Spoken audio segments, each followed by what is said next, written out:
पुण्यात्मा, जब तक ये परमात्मा का ज्ञान नहीं प्राप्त हुआ था तब तक तो हमारी आंखों पर अज्ञान का मोतियाबिंद बना हुआ था, और परमात्मा के ज्ञान ने मोतियाबिंद का ऑपरेशन कर दिया। उसके बाद जो दास को दिखाई देने लगा और महसूस होने लगा, उससे पहले तो हम रूटीन में देख लेते थे, कोई कुत्ता पड़ा हुआ है, उसकी टांग टूटी हुई है, वो चिल्ला रहा है, हम निकल जाते थे अफलातून बनकर। हम सोचते थे हम मनुष्य हैं, ये कुत्ते तो ऐसे बनते रहेंगे, हम नहीं बनेंगे। अब परमात्मा के ज्ञान की रोशनी से पता चला, कोट जन्म तन भर मत होगे, कुछ ना हाथ लगा रे, कुकर सुकर खरबा बोरे, कौवा हंस बुगाए। कोटि जन्म तू राजा की, ना मिटी न मन की आशा, भिक्षक ओके दर दर घूम्या, मिला न निर्गुण रासा।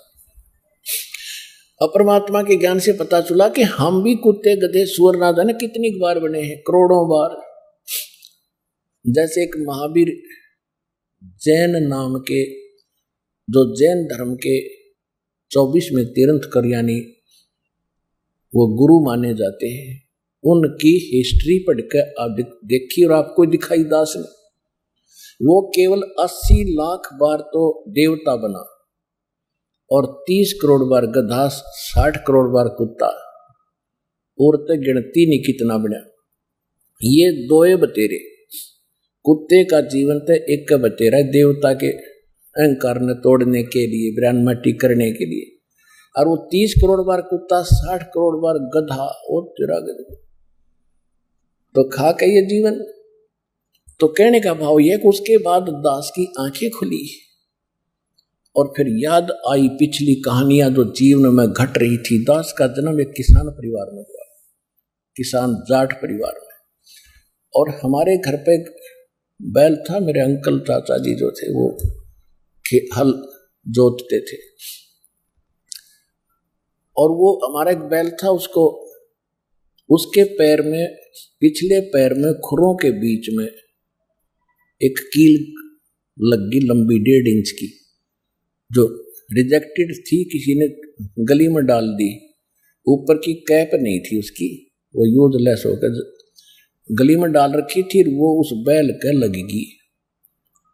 अब बैल ने उस जल्दी जल्दी चल रहा था वो, और ज्यादा अंदर घुस गई, लंग भी करने लग गया। तो हाली ने सोचा इसके पैर कितना ऊंच नीच में टिक गया, और जिस कारण से कोई नस पर नस चढ़ गई। तो वहां देसी वैद्य बताया करते थे, हाली भी आपस में डिस्कस किया करते थे कि किसी कारण से बैल के पैर में कोई लंग हो जा, लंगड़ावे, तो उसको रोकना नहीं चाहिए, उससे काम लेते रहना चाहिए, नहीं तो कंडेम हो जाता है, और नस पे नस चढ़ी हुई चलने से ही ठीक होती है। इस दृष्टिकोण से हाली ने सारा दिन उसको चलाया, शाम तक उसका पैर सूज गया और घुटने तो ऊपर तक सोई होगी, और वो 3 टांग से चलता हुआ वापस आया। सुबह उठा नहीं, हाली ने उसको छोड़ दिया, किसी और का बैल लेकर के अपना काम किया। किसी गांव में ऐसे वैद्य होते थे सर्जन उस टाइम, उस समय किसी को दिखाया, जो डंगर डॉक्टर को, उसने कहा कि इसके बा आ गया गोड्डे में, घुटने में। अब कील तलक रही नीचे तलवे में, ट्रीटमेंट शुरू हो गया घुटने का, गोड्डे पर पट्टी बांधने लग गया। 20-25 दिन के बाद वो अपने आप खुर में लगी हुई कील पक के वो स्थान अपने आप फूट गया, उसमें से मवाद निकलने लगा। तब ध्यान गया करके सदस्य का, बैल बैठा रहे, उठे नहीं, मुश्किल से ठाव, थोड़ी देर फिर बैठ जाए, खाना पीना छूट गया, आंखों में आंसू पड़े। अब देखो,